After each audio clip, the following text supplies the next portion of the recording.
வணக்கம். Welcomes to உலக தமிழா. இன்றைக்கி நம்ம கேரளாவோட ஒரு பிரேக்ஃபாஸ்ட் ரெசிபி தாங்க பார்க்க போகிறோம். நேந்திரம் பழ இடியாப்பம். இது ரொம்ப டேஸ்ட்டாக இருக்குங்க. வாங்க எப்படி செய்கிறதுன்னு பார்க்கலாம்.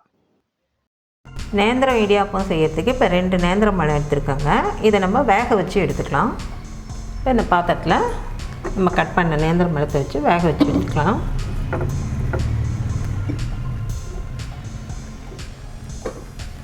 இது வேகட்டும். இப்போ 20 நிமிஷம் ஆயிடுச்சுங்க. நல்லா சூப்பராக வந்திருக்கு. இப்போ இதை எடுத்து நம்ம நல்லா மசிச்சுக்கலாம் மிக்சியில் போட்டு. இதை வேக வச்சு நல்லா தோல் உரித்து எடுத்துகிட்டு வந்தாச்சுங்க. இதை நம்ம மிக்சி ஜாரில் சேர்த்துக்கலாம். இப்போ இதில் 1/2 கப்பு சர்க்கரை சேர்க்குறேன்.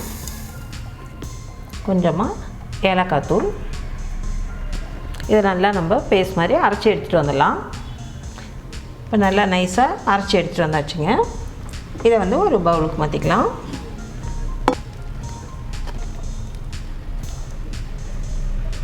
இப்போ இதோட 1 கப்பு அரிசி மாவு, இது பதப்படுத்தின மாவு. இப்போ இது கூட கொஞ்சமாக உப்பு சேர்த்துக்கலாம்.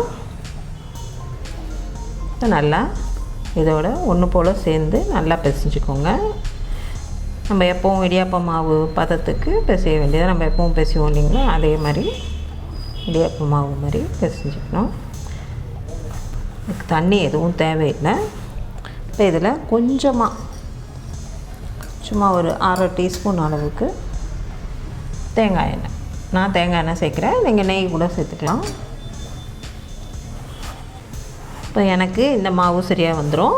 உங்களுக்கு நிறைய பழத்தோட ஈரம் எப்படி இருக்கோ அந்த ஈரத்தன்மை அதுக்கேற்ற மாதிரி நீங்கள் மாவு போட்டு கலந்துக்கோங்க. நல்லா பிசைஞ்சாச்சு. இதுதான் கரெக்டான பதம்.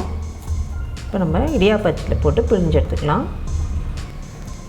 இப்போ இடியாப்ப மாவை இதில் போட்டாச்சுங்க. நம்ம பிழிஞ்சிக்கலாம். தட்டில் எண்ணெய் தடவி வச்சுருக்கேன். நீங்கள் நெய் கூட தடவிக்கலாம்.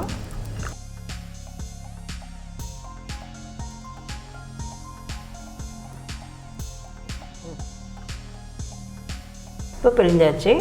இந்த தட்டை நம்ம ஆல்ரெடி தண்ணி கொச்சிட்ருக்கு, அதில் வச்சு வேக வச்சு எடுத்துக்கலாம். இப்போ தண்ணி நல்லா கொச்சிச்சு. நம்ம ஒரு தட்டு வச்சுட்டோம் பிழிஞ்சதை. இது மேலே உங்களுக்கு வேணும்னா தேங்காய் தூவிக்கலாம். நான் லைட்டாக தான் தேங்காய் தூவுறேன். இல்லைன்னா எடுத்துகிட்டு வந்தப்புறம் கூட தேங்காய் சேர்த்துக்கலாம். இதுக்கு மேலே இன்னொரு தட்டு வச்சிடலாம். இப்போ இதை மூடி அப்படியே வேக விட்டுடலாம். ஒரு 10 நிமிஷம் வேகட்டுங்க. இப்போ 10 நிமிஷம் ஆயிடுச்சு. சூப்பராக வந்திருக்கு இடியாப்பம். இதை அப்படியே நம்ம பிளேட்டுக்கு மாற்றிக்கலாம். இப்போ நமக்கு சுவையான நேந்திரம்பழம் இடியாப்பம் ரெடி. நேந்திரம்பழம் இடியாப்பம் சூப்பராக ரெடி ஆகிடுச்சிங்க. ரொம்ப சாஃப்டாக, பார்க்கவே அருமையாக இருக்குது. நீங்களும் உங்கள் வீட்டில் இதே மாதிரி செஞ்சு பார்த்துட்டு உங்கள் கருத்துக்களை எங்களுக்கு தெரியப்படுத்துங்க. இந்த வீடியோ பிடிச்சிருந்தா வீடியோவுக்கு ஒரு லைக் கொடுத்துட்டு அப்படியே நம்ம சேனலை சப்ஸ்கிரைப் பண்ணி வச்சுக்கோங்க. தேங்க்யூ.